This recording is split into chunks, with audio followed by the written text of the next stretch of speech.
Bismillahirrahmanirrahim. Bismillahirrahmanirrahim. Assalamualaikum warahmatullahi wabarakatuh. Alhamdulillahi ala ihsani wa syukru lahu ala taufiqihi wa amtinani. Asyhadu an la ilaha illallah wahdahu la syarika lahu ta'ziman li sya'ni wa asyhadu anna Muhammadan abduhu wa rasuluhu da'ila ridwani. Allahumma shalli alaihi wa ala alihi wa ashabihi wa ikhwani. Rekan-rekan para dokter yang dirahmati oleh Subhanahu wa taala, para dokter di urologi ya. Pada pembahasan kali ini kita akan bahas tentang sejarah kesyirikan ya, karena di antara kebiasaan jahiliyah yang masih dilakukan oleh sebagian kaum muslimin ya adalah al-ghulu fi shalihin, yaitu berlebih-lebihan, pengkultusan yang berlebih-lebihan kepada para ulama dan para shalihin.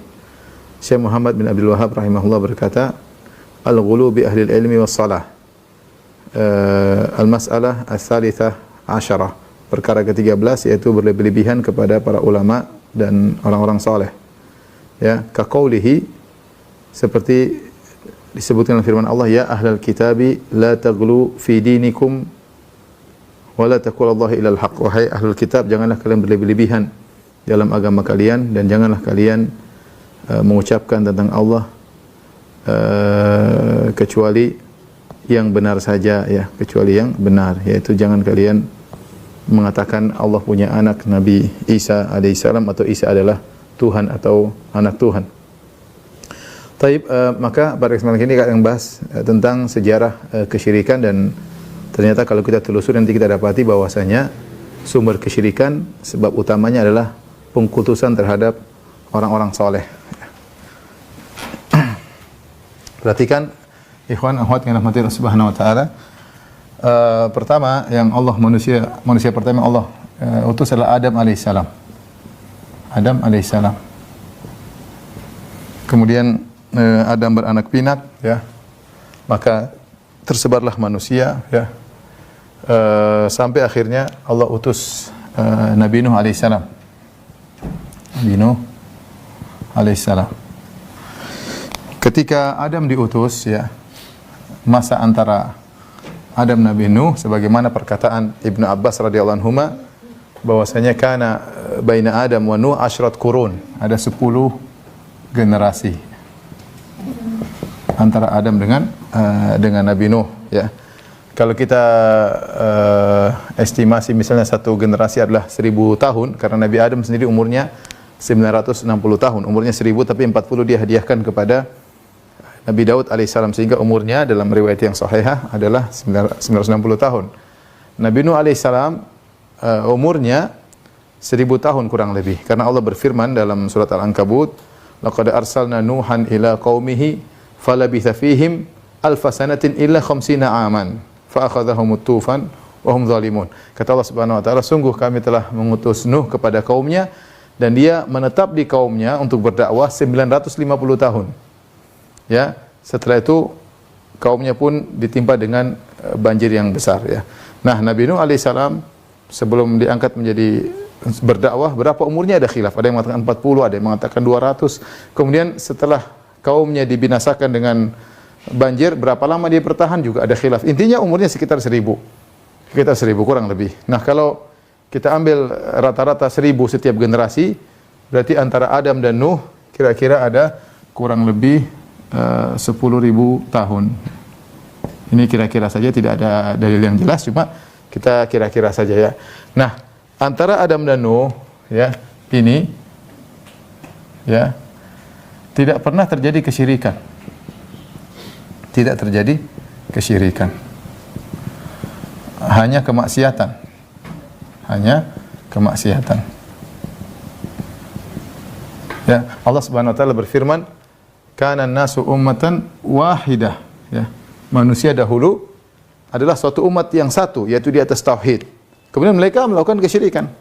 Fa ba'atsallahu an-nabiyina mubasysyirin wa mudzdhirin. Maka Allah kemudian mengutus para nabi untuk memberi kabar gembira dan beri peringatan. Tadinya mereka adalah umat yang satu. Wa ma kana an-nasu illa ummatan wahidatan fakhtalafu. Ke dalam surat yang lain kata Allah Subhanahu wa taala, tidaklah manusia dahulu kecuali umat yang satu di atas tauhid, kemudian mereka berselisih, yaitu ada yang melakukan kesyirikan. Nah, kemaksiatan sudah terjadi zaman Nabi Adam, ya. Contohnya Kabil membunuh Habil, ya. Kabil membunuh Habil, adiknya Habil, ya.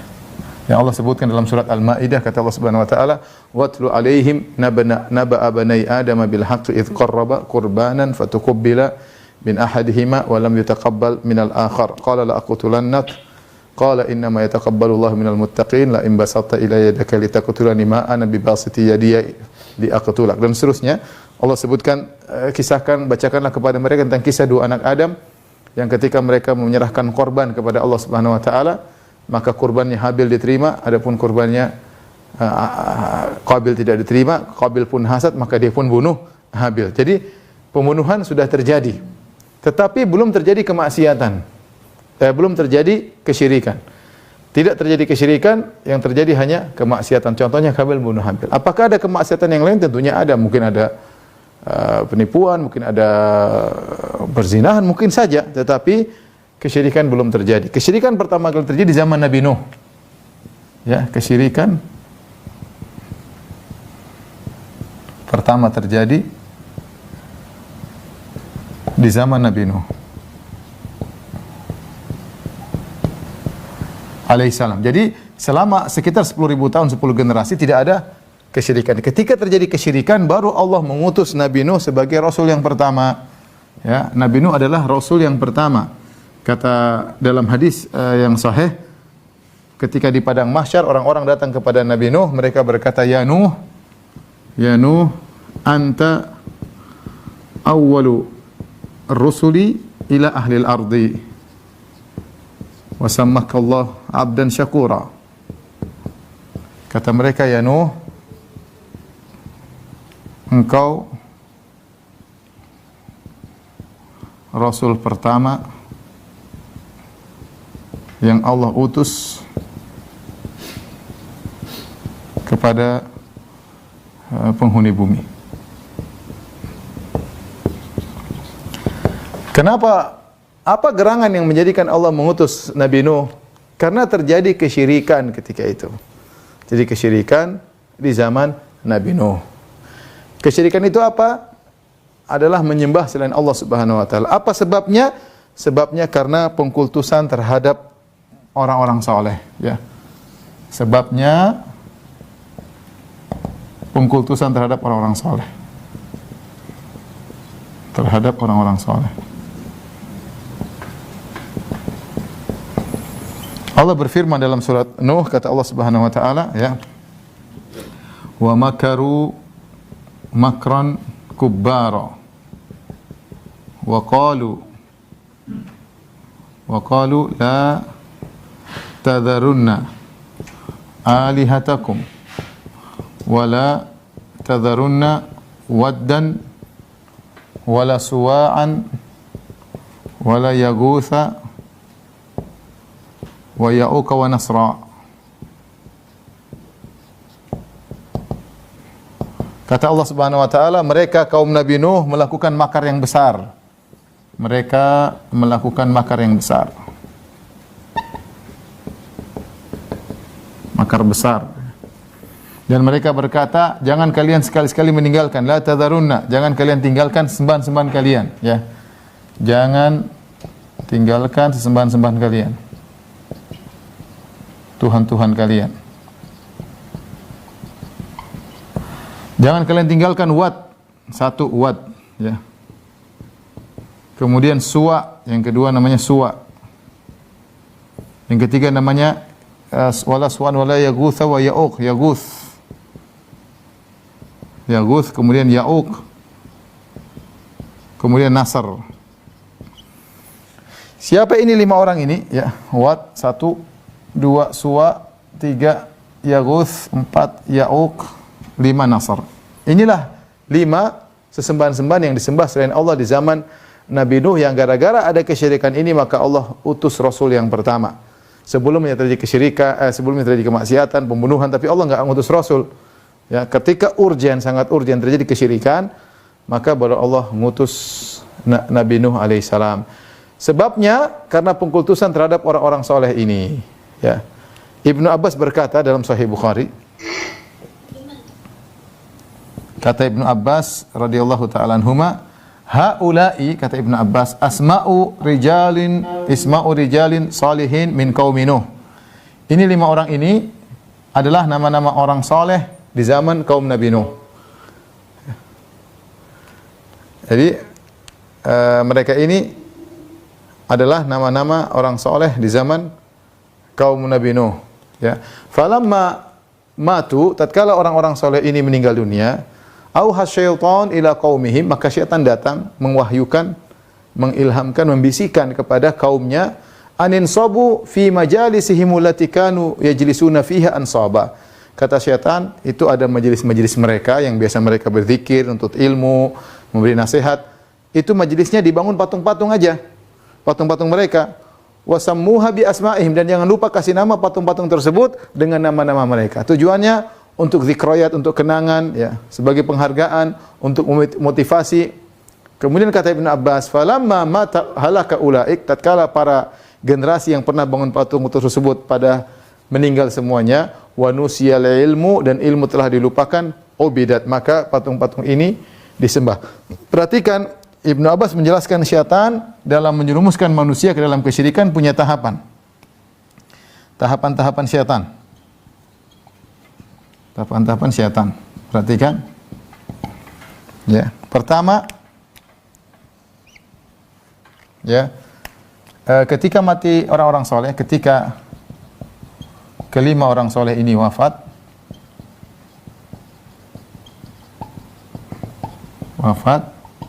disuruh syaitan menyuruh membangun, membuat patung.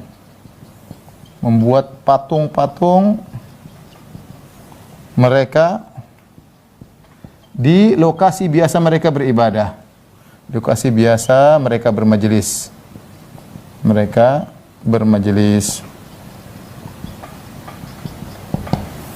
Ya. Jadi pertama, setan tidak langsung, perhatikan, setan tidak langsung menyuruh ibadah menyembah mereka. Ya, perhatikan. Setan tidak langsung menyuruh syirik. Tidak mungkin. Karena masih ada ilmu ketika itu. Tapi setan bertahap, ada rencana jangka panjang. Tidak langsung tidak ada yang dengar. Cara pertama suruh dulu bikin patung. Patungnya di mana? Di majelis. Mereka tetap majelis biasanya mereka menuntut ilmu atau mengajarkan ilmu, majelis biasanya berzikir. Tujuannya untuk motivasi, ya. Tujuan untuk mengenang, ya, memotivasi, menghargai dan lain-lain. Ya. Disebutkan oleh para ulama dengan tujuan kalau mereka melihat patung-patung tersebut, mereka akan termotivasi untuk beribadah. Karena itu orang soleh melihat patung-patung mereka mengingatkan dengan bagaimana kesolehan mereka sehingga termotivasi, ya. Baik, setelah itu setan nunggu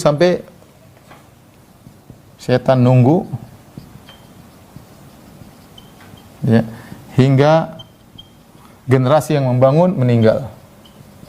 Generasi yang bikin patung pada meninggal.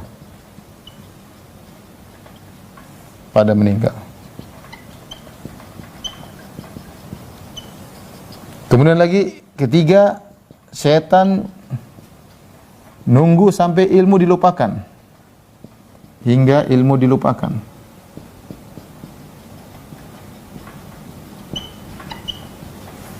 Yang keempat, baru disuruh menyembah.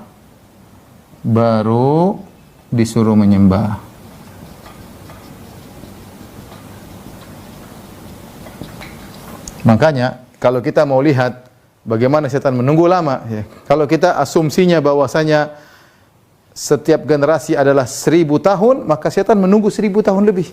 Kira-kira, ya. Jadi tidak langsung setan suruh beribadah. Pertama bikin patung, tahapan bertahap. Bikin patung untuk kenangan, untuk mengingat jasa-jasa mereka. Ini orang soleh, ya. Setelah itu tunggu berjalan, orang-orang datang ingat kebaikan mereka. Setan nunggu sampai generasi yang membangun itu meninggal semua. Karena generasi ini yang tahu tujuannya bukan untuk diibadahi, tapi untuk kenangan.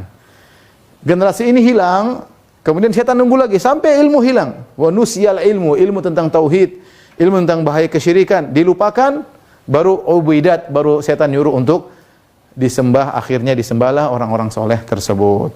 Ini semua ikhwan dan akhwat para dokter yang dirahmati Allah Subhanahu wa taala, sebab terjadi kesyirikan. Kesyirikan pertama di bumi adalah al-ghulu fi salihin.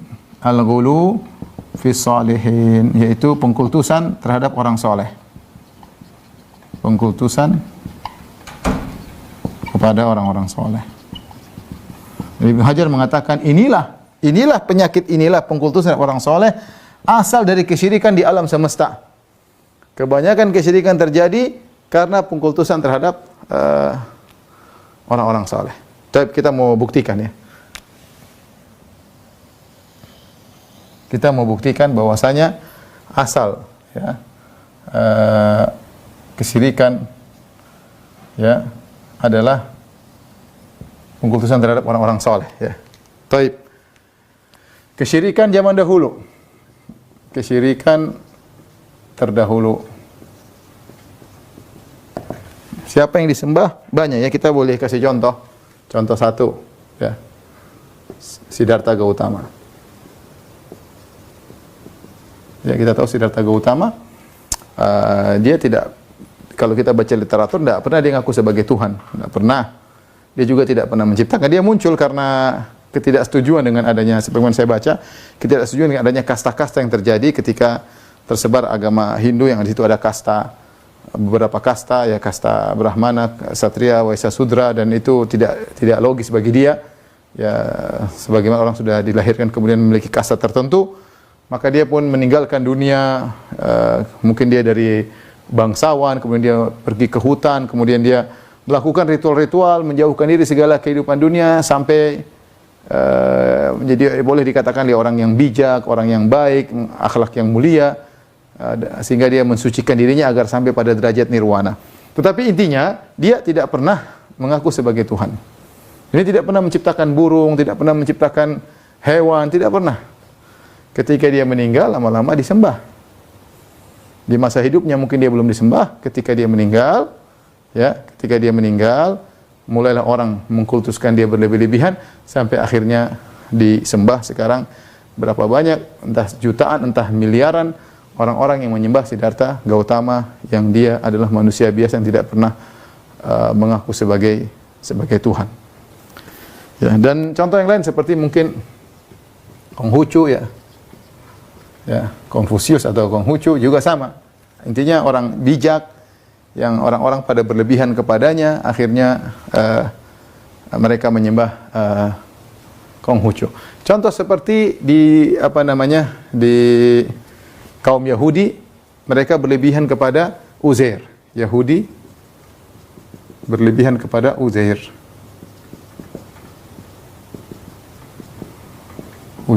Kata Allah Subhanahu wa taala, wa qalatil yahudu Uzair ibnullah. Mereka berkata Uzair adalah putra Allah. Ya. Ya, ini adalah sikap berlebihan, entah apakah mereka menyembah Uzair atau tidak. Ada kemungkinan mereka menyembah Uzair, tapi intinya mereka mengatakan Uzair adalah putra Allah. Penyataan seperti itu saja sudah mengangkat Uzair seperti kedudukan sebagai Tuhan. Ini tentunya tidak diperbolehkan. Ya, kemudian 4, misalnya Isa bin Maryam alaihi salam. Ya, Isa bin Maryam alaihi salam. Demikian juga Maryamnya. Ya. Dua-duanya diangkat menjadi, dikultuskan berlebihan, ya. Makanya Allah berkata, tatkala pada hari kiamat kelak Allah kumpulkan Nabi Isa dengan para pengikutnya, Allah bertanya, "A anta qulta lin-nasi ittakhiduni wa ummiya ilahaini min dunillah?" Ya, kata Allah Subhanahu wa taala, "A anta qulta lin-nasi ittakhiduni wa ummiya ilahaini min dunillah. Kata Allah, wahai Isa, apakah kau perintahkan kepada manusia, kau katakan jadikanlah aku dan ibuku menjadi tuhan-tuhan selain Allah? Kata Isa, enggak pernah ya Allah. Ya. Aku tidak berkata kepada mereka kecuali yang hak. Ya. Kemudian Nabi Isa mengatakan, ya, wa kuntu alaihim syahidan ma dumtu fihim. Ketika aku masih bersama mereka, aku melihat apa yang mereka lakukan. Falamma tawaffaitani, tatkala kau angkat aku, kunta antar raqiba alaihim, engkau yang mengawasi mereka. Jadi Nabi Isa tidak tahu apa yang dilakukan oleh para pengikutnya. Nabi Isa dan Maryam adalah manusia biasa, ya. Makanya Allah di antara membantah orang-orang Nasara, Allah bikin satu statement saja sederhana. Kana yakulani ta'am, bahwasanya Nabi Isa dan Maryam makan makanan. Sifat manusia, bukan Tuhan. Tuhan harusnya tidak membutuhkan kepada selainnya. Tuhan seharusnya tidak membutuhkan kepada makanan. Adapun Nabi Isa, Maryam, kana yakulani ta'am, jelas sangat mudah. Kalau Allah wa huwa yut'imu wa la yut'am, Allah memberi makan dan Allah tidak dikasih makan. Adapun Nabi Isa dan Maryam, kana yakulani ta'am, Allah sebutkan Maryam lapar, kemudian menggerakkan korma, dia makan korma. Nabi Isa juga lapar, bahkan dalam Injil disebut bagaimana Nabi Isa makan, Nabi Isa lapar, Nabi Isa ya banyak sifat-sifat manusia, sehingga mereka berdua, ini wanita solehah, ini lelaki soleh, seorang nabi yang sangat mulia, diangkat kemudian pada derajat ketuhanan.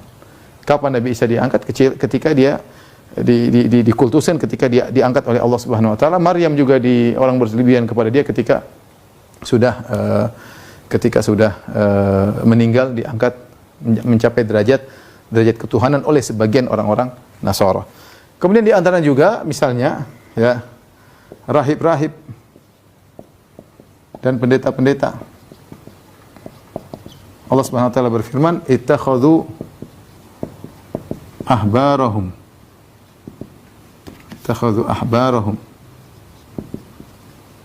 wa ruhbanahum arbaban min dunillah wal masih ibn maryam wa ma umiru illa liya'budu ilahan wahidan wa ma ya'muru ya ini sudah. Ittakhadhu ahbaran wa ruhbanan min dunillah wala min dunillah al-masih ibn maryam. Ya, mereka menjadikan pendeta-pendeta, rahib-rahib mereka sebagai sembahan-sembahan selain Allah, dan juga al-masih sebagai sembahan selain Allah. Di antara sikap mereka mengkultuskan para pendeta dan para rahib adalah dalam masalah penghalalan dan pengharaman, yaitu dalam konteks penghalalan dan pengharaman. Memang untuk rahib, mereka tidak menganggap rahib sebagai putra Allah atau anak Tuhan, tidak. Tetapi mereka dalam penghalalan pengharaman, mereka nunduk kepada rahib dan pendeta. Oleh karenanya ketika turun ayat ini, Adi bin Hatim berkata, ya Rasulullah, kami tidak mau menyembah rahib-rahib. Kata Nabi SAW, bukankah tatkala mereka menghalalkan apa yang Allah haramkan, fatuhillunahu, kalian ikut-ikutan menghalalkan?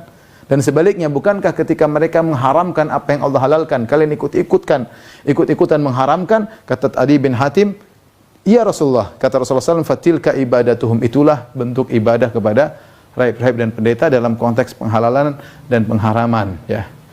Ini contoh-contoh kesyirikan terdahulu, kalau kita perhatikan semuanya kembali kepada pengkultusan terhadap orang-orang soleh. Di antaranya juga Lata. Kata Allah, afara'aitumul Lata wal Uzza. Afara'aitumul Lata wal Uzza. Lata wal Uzza. Wa manata tsalitsatal ukhra. Lata, kata Ibnu Abbas berkata, kana yalitu as-sawiqa lil hujjaj. Lata dulu orang yang baik. Dia dulu suka membagi-bagi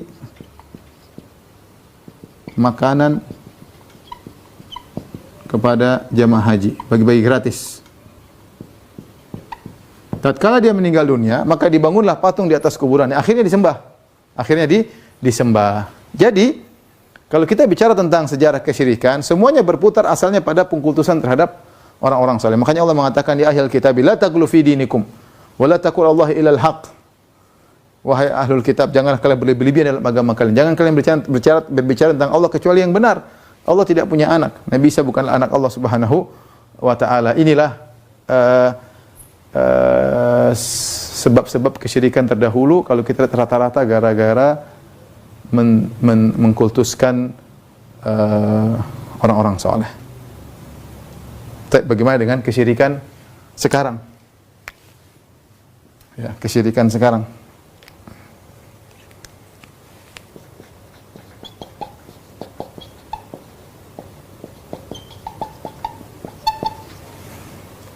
Ya.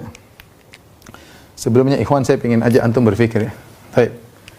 Yang menyembah Siddhartha Gautama entah berapa ratus juta, kalau sampai miliar saya nggak tahu juga. Yang Konghucu juga berapa saya nggak tahu juga ya. Yang menyembah Isa bin Maryam jelas miliaran. Yang menjadikan Maryam sebagai sembahan, alam di antara mereka mungkin ada. Yang menuruti rahib-rahib dan pendeta-pendeta dalam menghalalkan mengharamkan juga banyak. Lata mungkin sudah tidak ada.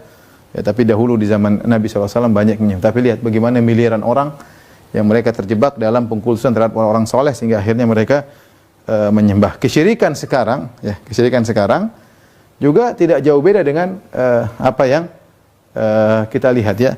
Di antara mereka seperti orang-orang Rafidhah yang mengkultuskan Ali bin Abi Thalib.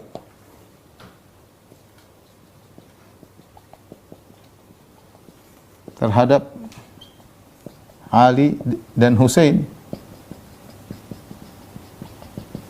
Betapa sering kita dengar di Ka'bah mereka mengatakan labbaik ya Husain, labbaik, madad al-madad ya Husain, pertolongan Husain. Sampai ada klip ketika seorang di pesawat dalam kondisi sulit dia berteriak ya Ali, ya Ali. Dia bukan berkata ya Allah tapi ya Ali, ya Ali. Ya, ini menyedihkan ya, menyedihkan ya. Kemudian apa namanya? Peribadatan pengkultusan terhadap wali-wali ya. Terhadap mayat-mayat.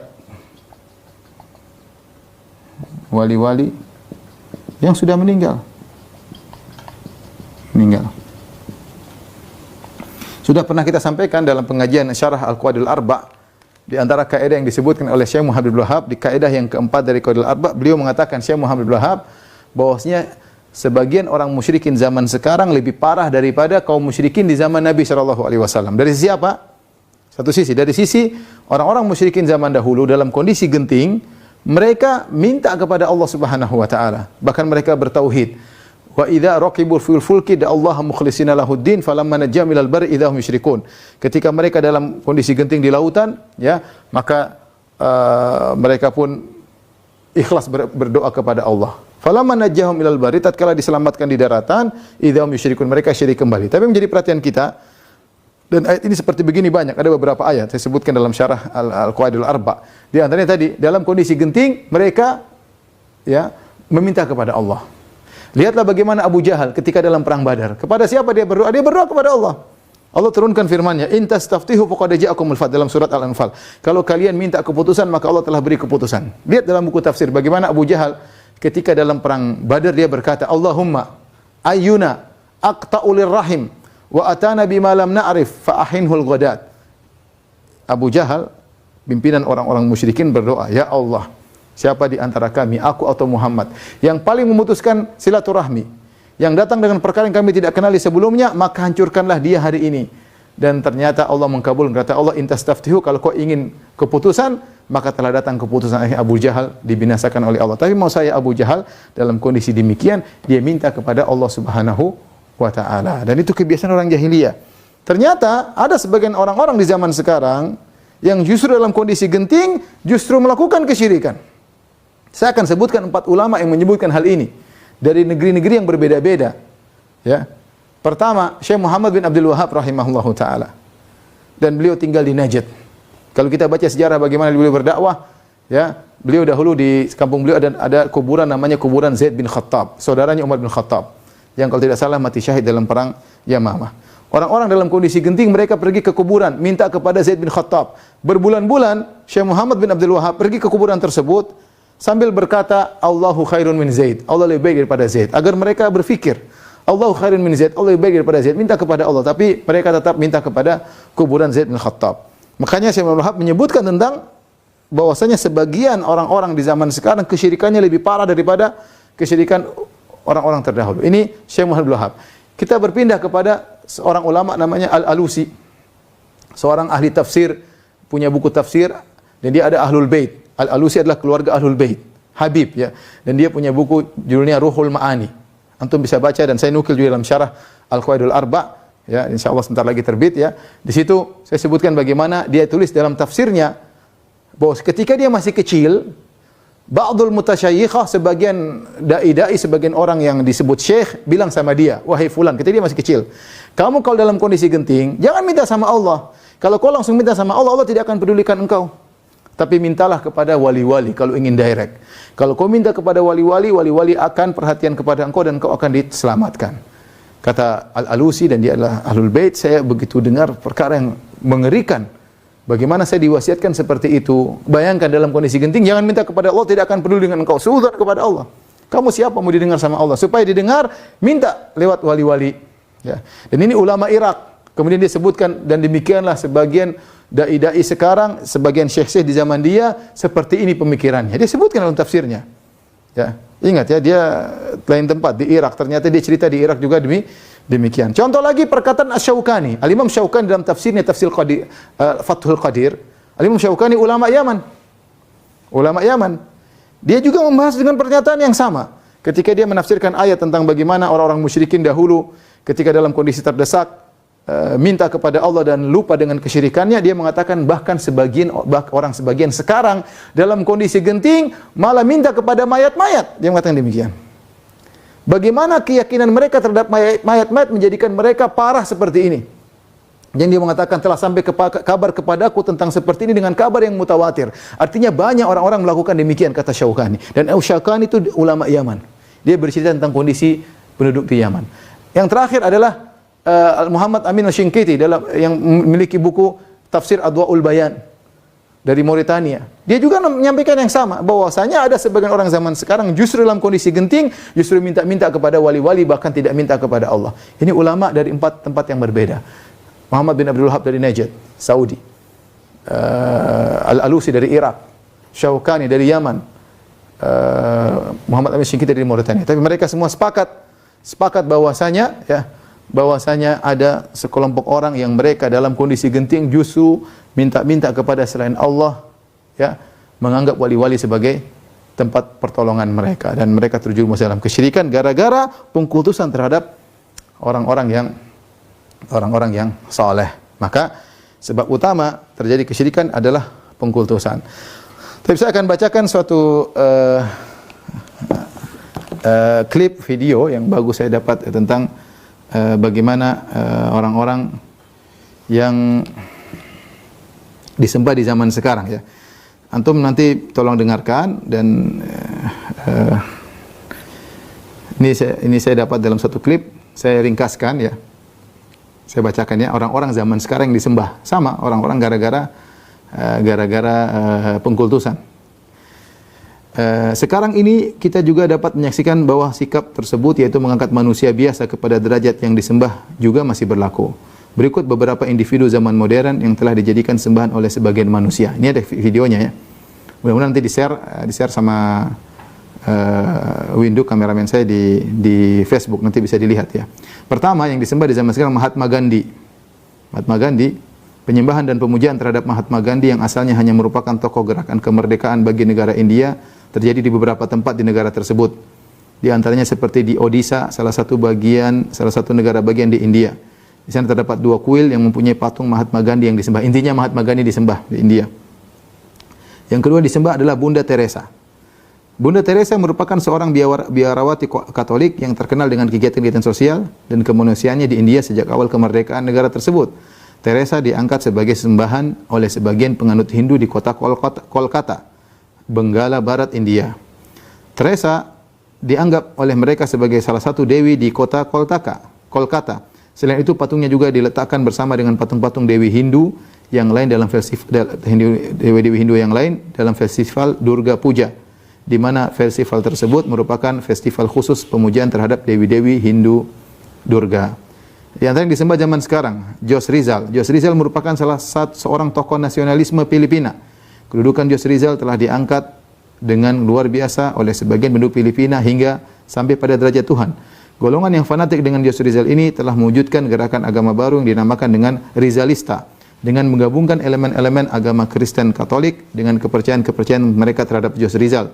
Pada hari ini, sistem kepercayaan Rizalista ini bertebaran di seluruh Filipina dan penganutnya mempunyai gereja-gereja tersendiri.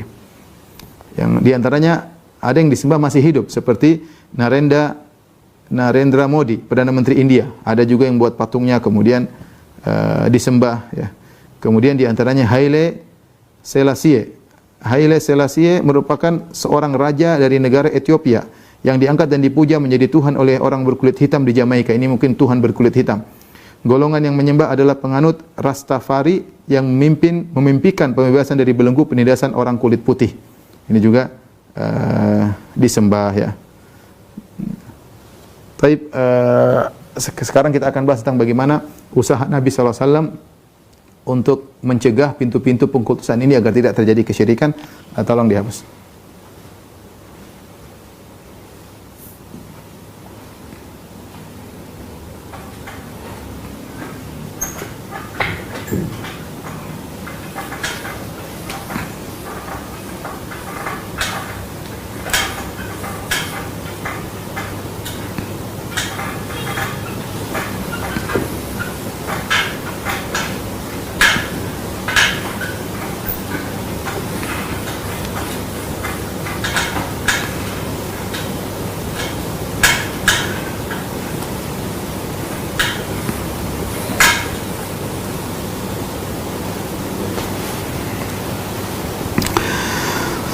Taib, ikhwan akhwat yang dirahmati Allah itu ada anunya? Belum, saya kirim sebentar ya. Nanti biar dimasukkan ke komentar Facebook ya, sebentar.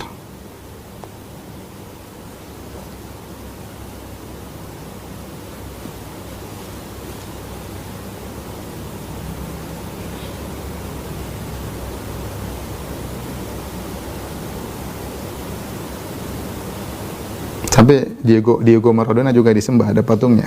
Amitabh Bachchan, ada beberapa orang ya. Nanti bisa antum lihat, ada di share, insya Allah ada videonya, bisa dilihat ya. Bagaimana ternyata pengkultusan terhadap orang-orang yang dianggap baik itu akhirnya disembah, itu masih terjadi sampai zaman sekarang. Kalau dari dunia Islam rata-rata penyembahan terhadap wali-wali yang sudah meninggal dunia ya. Baik, sekarang kita bicara tentang bagaimana usaha Nabi menutup celah-celah ini ya.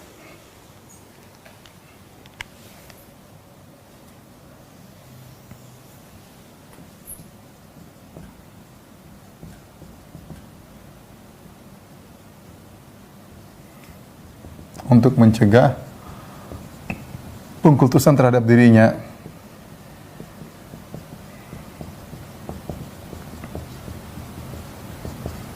Banyak usaha Nabi SAW, di antaranya Nabi melarang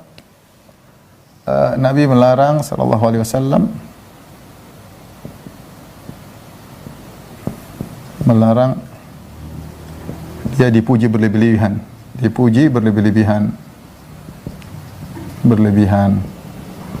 Kata Nabi SAW, la tutruni. Rasulullah SAW bersabda, la tutruni kama atratin nasara ibnu Maryam. Innama ana abdun faqulu Abdullahi wa rasuluh. Kata Nabi SAW, janganlah kalian berlebih-lebihan dalam memujiku sebagaimana orang-orang Nasara berlebih-lebihan dalam memuji Ibnu Maryam. Ya. Jangan kalian berlebih-lebihan dalam kepada aku sebagaimana orang Nasara berlebih-lebihan terhadap Isa bin Maryam. Innama ana abdun, aku hanya seorang hamba.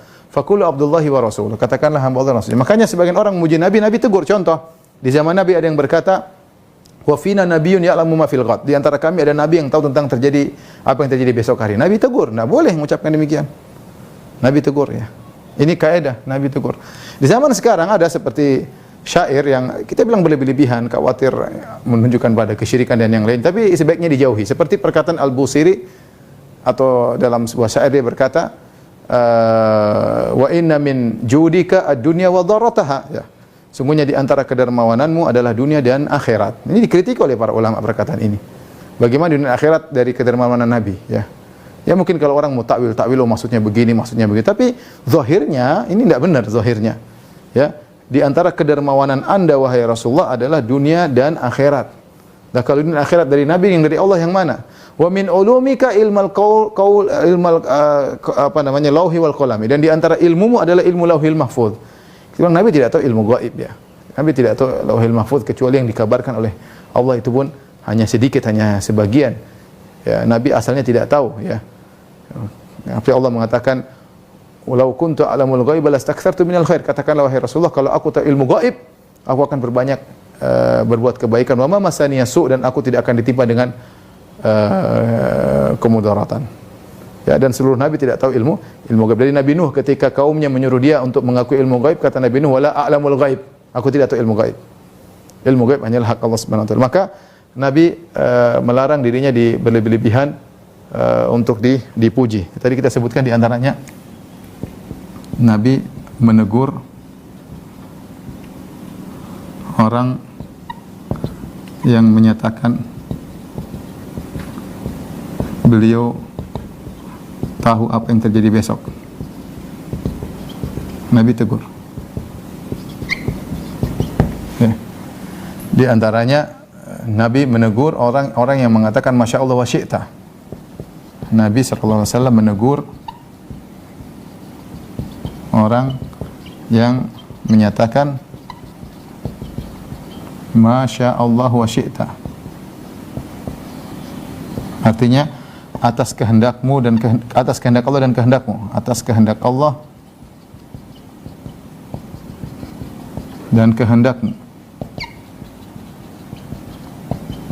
Kehendakmu Nabi, kata Nabi SAW, atajallillahi niddan. Nabi berkata, ataja'alu lillahi niddan, apakah engkau menjadikan aku tandingan bagi Allah? Menjadikan aku tandingan bagi Allah?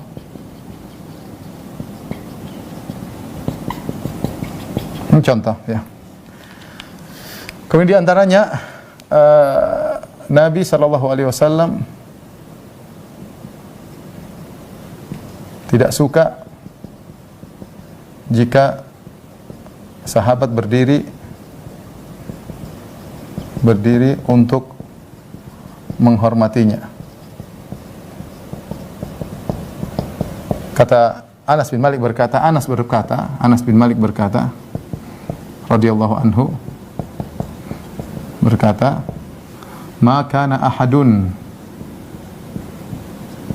ahabba ilaihim min Rasulillah wa kanu idza ra'awhu lam yaqumu lima ya'lamuna min karahiyatihi lidzalik."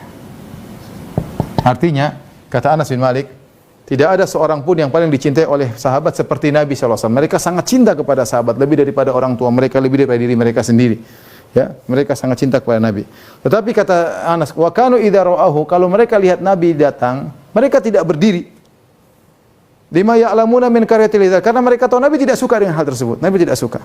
Nabi tidak suka sebenarnya. Nabi bersabda, sallallahu alaihi wasallam bersabda, "Man ahabba an yatamathala lahun nas qiyaman falyatabawwa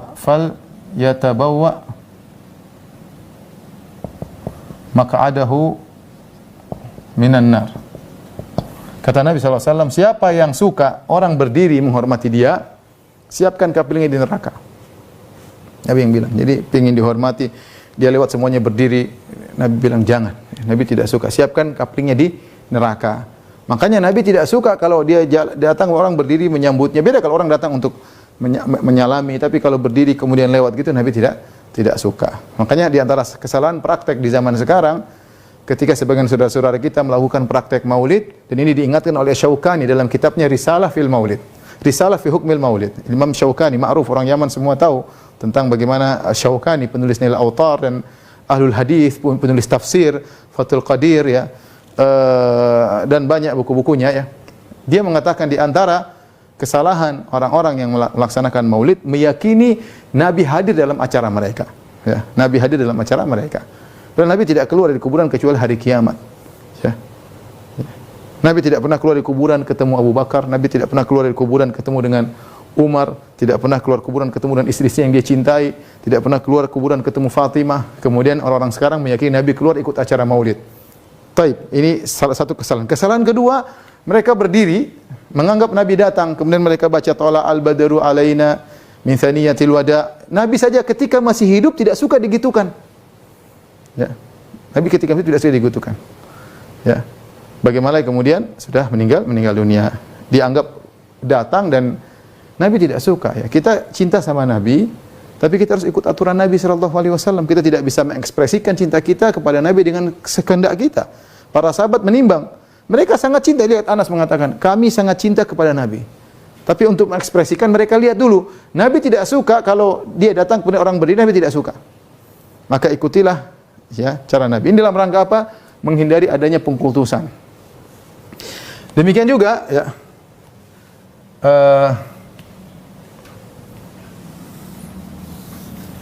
Di antaranya Nabi sallallahu alaihi wasallam ya, menegur, Nabi sallallahu alaihi wasallam menegur sebagian sahabat yang memuji Nabi di hadapan Nabi. Di hadapan Nabi. Di hadapan Nabi sallallahu alaihi wasallam. Jadi ada sebagian sahabat utusan datang kepada Nabi sallallahu alaihi wasallam, kemudian mereka berkata, Ya Rasulullah, anta sayyiduna. Anta sayyiduna. Mereka juga berkata, anta afdalu minna. Afdaluna. Anta afdaluna wa a'zamuna taulan. Kata mereka, ya Rasulullah, engkau sayyid kami, pimpinan kami. Engkau adalah yang terbaik dan paling agung di antara kami berbuat kebaikan. Maka Rasulullah SAW mengatakan, qulu bi qaulikum aw bi ba'dhi qaulikum. Kata Nabi berkata, Nabi mengomentari, kata Nabi SAW, as-sayyid huwa Allah. Sayyid itu adalah Allah Subhanahu wa taala. Qulu bi qaulikum ba'dhi qaulikum wa la yastahwiyannakum syaitan. Wa la yastahwiyannakum syaitan. Kata Nabi, jangan sampai kalian digelincirkan oleh syaitan. Nabi padahal sayyid, Nabi sayyid, Nabi adalah sayyid, tidak ragu Nabi adalah sayyid. Apalagi Nabi berkata, ana sayyidu waladi Adam yaumal qiyamati wala fakhr. Aku adalah pemimpin seluruh anak Adam pada hari kiamat dan tidak ada kesombongan bagiku. Tetapi ketika ada gejala-gejala ini, sebagian orang memuji Nabi berlebih-lebihan, maka Nabi tegur jangan sampai mereka berlebih-lebihan. Nabi mengatakan, as-sayyid huwa Allah, yang sayyid adalah Allah ya. Ya, jangan sampai kau berlebihan. Ya, karena mereka kelihatan engkau adalah sayyid kami, engkau yang terbaik, engkau. Maka Nabi mengatakan, la yastahwiyannakum syaitan, jangan sampai kalian tergelincirkan oleh syaitan. Ini di antara Nabi menutup celah jangan sampai orang-orang berlebih-lebihan memuji Nabi, akhirnya mengkultuskan sebagaimana orang-orang Nasara berlebih-lebihan kepada Nabi sallallahu alaihi wasallam. Baik, berikutnya Nabi berwasiat tentang kuburan beliau. Karena kita tahu tadi banyak kesyirikan terjadi karena pengkultusan terhadap orang-orang saleh, terutama setelah mereka meninggal dunia. Maka Nabi juga mengkhawatirkan akan hal tersebut. Di antaranya, ya, Nabi mengisyaratkan agar beliau tidak dikubur di luar di pekuburan umum. Nabi berkata, dan ini dipahami oleh Aisyah radhiyallahu taala anha. Lihat dalam Fathul Bari, Ibnu Hajar juga menafsirkan perkataan Aisyah demikian. Nabi mengatakan sebelum meninggal dunia, kata Nabi, laknatullah 'alal yahudi wan nasara ittakhadhu qubur anbiya'ihim masajid yuhadziru ma sana'u. Kata Nabi, Allah melaknat Yahudi Nasrani, mereka menjadikan kuburan nabi-nabi mereka sebagai masjid tempat ibadah. Maka Aisyah berkata, walaula dzalik la ubriza qabruhu.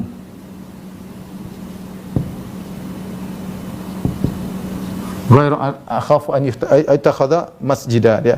Kalau bukan karena itu, tentu kuburan Nabi sudah dikuburkan di luar sana, tidak dalam rumahnya. Khawatir kalau dikubur luar, orang akan menjadikan dia. Aisyah memahami perkataan Nabi. Di antara sebab Nabi dikubur di rumahnya ada dua sebab. Pertama, khawatir terjadi pengkultusan terhadap kuburan Nabi.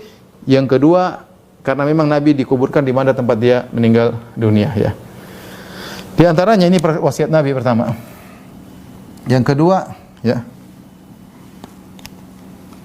Nabi melarang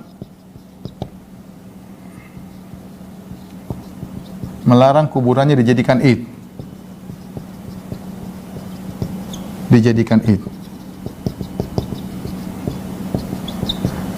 La taj'alu qabri aidan. Jangan kau jadikan kuburanku sebagai id. Itu sesuatu yang datang berulang-ulang. Id itu sesuatu yang berulang-ulang. Id, ya. Id adalah sesuatu yang berulang-ulang tiap tahun. Kemudian bikin acara khusus di kuburan Nabi. Makanya dia mengatakan, sallu wa sallimu alayya fa inna salatakum wa taslimakum yablughuni haitsu kuntum. Kata Nabi, kalau kalian ingin beri salawat kepadaku, ingin beri salam kepadaku, dimanapun kalian berada akan sampai kepadaku. Tidak harus datang ke kuburanku. Ya. Kenapa tidak? Lain khawatir dikultuskan. Ya, kita dianjurkan kalau sudah di Madinah kita ziarah ke kuburan Nabi sallallahu alaihi wasallam. Tapi berulang-ulang terus-terusan Nabi tidak menganjurkan, bahkan Nabi melarang. Oleh karena para sahabat mereka tinggal di Madinah, mereka tidak tiap hari pergi ke kuburan Nabi. Ya, mereka kalau mau safar baru ke kuburan Nabi atau pulang dari safar mereka ke kuburan Nabi. Bukan tiap hari ke situ. Ya. Kenapa? Khawatir ada pengkultusan. Ya. Oleh karenanya lihat bagaimana Imam Nawawi rahimahullah menegur. Kata Imam Nawawi, jangan terpedaya dengan sebagian orang yang mengusap-ngusap badan mereka ke kuburan Nabi sallallahu alaihi wasallam. Ya, meskipun banyak orang yang melakukannya. Jangan, ya, karena ada pengkultusan. Di antara juga Nabi berdoa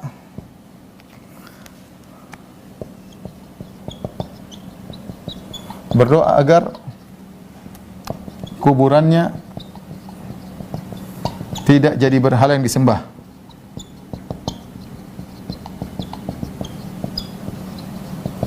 Kata Nabi sallallahu alaihi wasallam, Allahumma la taj'al qabri wathanan yu'bad. Ya Allah, jangan kau jadikan kuburanku berhala yang disembah. Dan Ibnu Qayyim mengatakan Allah pun mengkabulkan doa Nabi sallallahu alaihi wasallam. Maka Nabi sekarang kuburannya dulu ada pagar segitiga, tembok segitiga agar orang risih tidak salat situ. Kemudian ada 3 tembok lagi. Intinya kuburan Nabi terjaga, tidak ada yang bisa menjadikan kuburan Nabi sebagai berhala. Ada petugas-petugas sana yang menegur, sambil ada minta-minta kepada Nabi ditegur, ya. Ya, meskipun saya pernah lihat ada sebagian orang sujud ke kuburan Nabi, saya bilang itu salah, ya. Mereka keluar di arah kiblat kemudian mereka sujud ke arah kuburan Nabi, tapi Nabi berdoa, ya Allah jangan kau jadikan kuburanku berhala yang disembah. Ini semua mengisyaratkan bahwasanya Nabi menutup celah-celah jangan sampai dia disembah sallallahu alaihi wasallam. Taib, yang terakhir, ya, bahwasanya sikap keras Nabi terhadap kuburan, atau bukan sikap keras, sikap kehati-hatian Nabi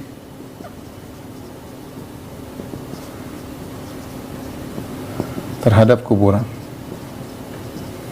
Intinya apa? Nabi pernah melarang ziarah kubur. Ketika di awal Islam, ziarah kubur di awal Islam. Khawatir apa? Khawatir ada orang yang menyembah kuburan. Kata Nabi sallallahu alaihi wasallam, "Kuntu nahaitukum an ziyarati kubur." Kuntu nahaitukum an ziyaratul kubur. Ziyaratul kubur. Al-ana fazuruha. Al-ana fazuruha. Taib, kalau Nabi pernah melarang berarti ini sebab.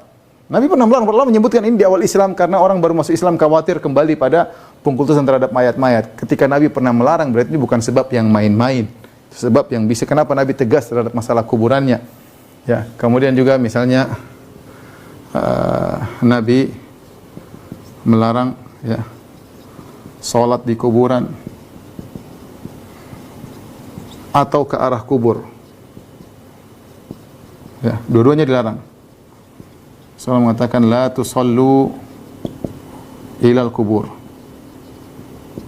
Jangan solat ke arah kuburan. Khawatir seakan-akan terhadap pengkultusan terhadap kuburan. Tidak ada solat di kuburan, tidak ada solat ke arah kuburan kecuali solat jenazah. Karena solat jenazah tidak ada rukuk dan sujud. Tidak jadi masalah. Ya. Kemudian di antaranya ya, Nabi melarang kuburan ditinggikan. Dalam hadis yang masyhur dalam Sahih Muslim, kata Ali bin Abi Thalib, "Ala aba'athuka ala ma ba'athan Rasulullah sallallahu alaihi wasallam, maukah aku tugaskan kepada engkau wahai Abul Hayyaj Al-Asadi, sebagaimana Nabi pernah menugaskan kepadaku, jangan alla tada' qabran musyrifan illa sawaitahu." Jangan kau biarkan ada kuburan yang tinggi kecuali kau ratakan. Kecuali kau ratakan. Dan itulah yang dipraktekkan oleh kerajaan Arab Saudi ketika mereka memiliki kekuasaan, mereka meratakan kuburan-kuburan di Baqi yang tadinya tinggi-tinggi diratain. Meskipun sebagian orang enggak suka ya, tapi itu sunnah Nabi. Nabi pernah menugaskan Ali bin Abi Thalib untuk melakukan demikian. Ya, kita tahu bahwasanya semua Habib kembali kepada Ali bin Abi Thalib dan kembali kepada Rasulullah sallallahu alaihi wasallam. Tugas Rasulullah menugaskan Ali untuk meratakan kuburan, ya. Nabi melarang kuburan di semen. Semen ditulisi. Nabi melarang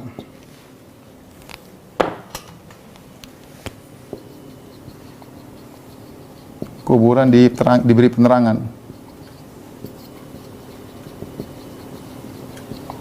Baik.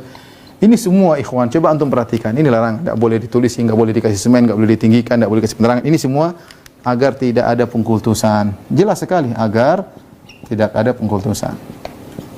Pencegahan. Di antaranya agar tidak pengkultusan. Sekarang ini semua dilanggar, semua dilanggar. Ya, orang dilarang salat kuburan, salat di kuburan.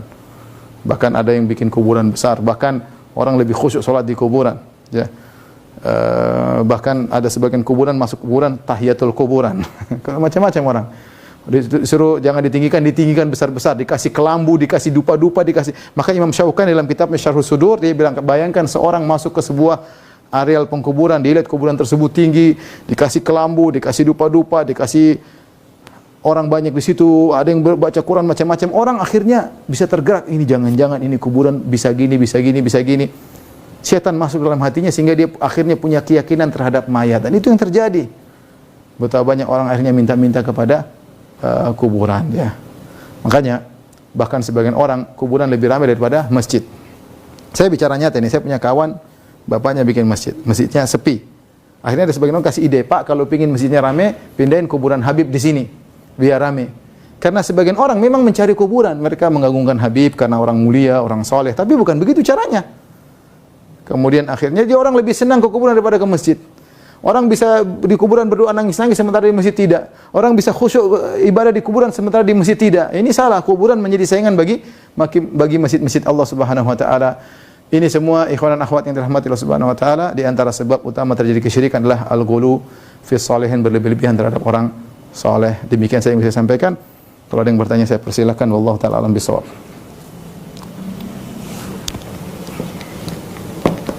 Jazakumullah khair Ustaz atas penjelasannya, dan masalah ini memang masalah yang sangat banyak tersebar di Indonesia Ustaz. Ini kami persilahkan untuk yang mau bertanya bisa bertanya langsung ke Ustaz dengan fasilitas raise hand, dan awalnya kami akan membacakan pertanyaan dari kolom chat. Assalamualaikum Pak Ustaz. Assalamualaikum. Izin bertanya, apakah masuk ke dalam kesyirikan jika berdoa di kuburan orang yang soleh seperti yang banyak dilakukan oleh orang-orang yang berziarah ke makam Wali Songo? Kemudian izin menambahkan sedikit Ustaz, dan bagaimana hukum orang-orang yang melakukan yang berdoa seperti ini Ustaz? Karena dengan tersebarnya ilmu, apakah mereka masih diberikan uzur ataukah mereka dihukumi sebagai orang-orang yang telah keluar dari Islam? Karena sebagian dari mereka juga ketika diajak kepada dakwah yang hak ini, mereka memusuhi Ustaz, mencela Ustaz. Demikian Ustaz. Assalamualaikum warahmatullahi wabarakatuh. Kita menziarahi kuburan orang-orang saleh, ya, dianjurkan, ya, kita doakan mereka sebagai bentuk mengingat jasa mereka. Sebagaimana Nabi SAW pergi ke kuburan syuhada Uhud mendoakan mereka. Sebagaimana Nabi SAW pergi ke kuburan Baqi untuk mendoakan mereka. Tapi ingat konteksnya, kita mendoakan mereka. Orang-orang yang mati syahid, orang-orang yang saleh itu pun butuh doa. Oleh karenanya ketika Nabi bercerita tentang perang Mu'tah, ya, perang Mu'tah, Nabi berkata, "Qutila akhuhum Ja'far Zaid bin Harithah syahidan fastaghfiru li akhikum." Kata Nabi, Zaid bin Harithah mati syahid, doakan dia, mohon ampunan buat dia. Justru dia mati syahid tapi Nabi suruh mendoakan dia. Ketika Ja'far meninggal, Nabi juga berkata yang sama, "Qutila Ja'far syahidan istaghfiru li akhikum." Ja'far mati syahid, maka padahal bagaimana dia berjuang sampai tangannya terpotong kanan, terpotong kiri, masih pegang, kemudian 80 terluka di depan tubuhnya, mati syahid jelas. Nabi yang bilang, dan Nabi mengatakan dia terbang di surga. Ya. Tapi Nabi masih mengatakan doakan dia, ya. Bukan minta doa sama dia. Nabi bilang doakan dia. Demikian juga Abdullah bin Rawaha. Kata Nabi doakan dia. Ini menunjukkan bahwasanya orang-orang yang mati syahid, Nabi datang ke kuburan syuhada Uhud karena mereka sudah tidak bisa beribadah lagi karena sudah meninggal dunia, ya. Oleh karenanya seharusnya yang masih hidup yang mendoakan, bukan minta doa kepada yang sudah meninggal. Ini adalah membolak-balikan fakta, ya. Kalau orang yang masih hidup, yang sudah meninggal dianggap hidup, ngapain kita sholatkan dia? Kita sholatkan dia karena sudah tidak bisa sholat lagi, ya, tidak bisa sholat lagi. Dia hidup di alam barzah dengan hal hidup tersendiri, tidak sama dengan alam dunia. Jadi kita datang kepada kuburan orang soleh, baik kita doakan mereka sebagai jasa yang pernah mereka berikan kepada Islam dan kaum muslimin. Adapun kalau harus sampai bersafar jauh-jauh dalam rangka pergi ke kuburan orang soleh, maka ini sebagian ulama melarang karena Nabi berkata, la tusyaddur rihal illa thalathati masajid. Tidak boleh seorang bersafar dalam rangka mencari keberkahan kecuali kepada 3 masjid. Nah, orang ke sana cari keberkahan, bahwasanya ini kuburan ini berkah, sehingga berdoa mudah dikabulkan di situ, maka itu tidak dibenarkan karena dilarang oleh Nabi sallallahu alaihi wasallam. Adapun dia berdoa di situ di kuburan orang soleh, kemudian dia merasa bahwasanya lebih dikabulkan, ya, maka itu tidak ada sunnahnya, ya. Kalau yang harusnya dia mendoakan, bukan dia berdoa kepada Allah karena di kuburan orang soleh, ya. Jadi dia mendoakan orang soleh yang sudah meninggal, dan jangan dia berdoa dengan meyakini bahwasanya kuburan orang soleh lebih afdal. Yang mau, kalau dia mau berdoa di masjid, lebih afdal daripada di kuburan. Dikatakan syirik kalau dia minta kepada orang soleh. Dia minta, wahai tolonglah aku, itu baru kesyirikan karena menjadikan orang-orang soleh tersebut sebagai sembahan selain Allah Subhanahu wa taala. Adapun kalau hanya sekedar berdoa kepada Allah tapi di kuburan orang soleh, maka ini tidak sampai pada tingkat kesyirikan. Ini hanya terjun kepada bid'ah, tidak sampai pada kesyirikan. Tapi seorang waspada, setan menggelincirkan sedikit demi sedikit. Wallahu a'lam bishawab.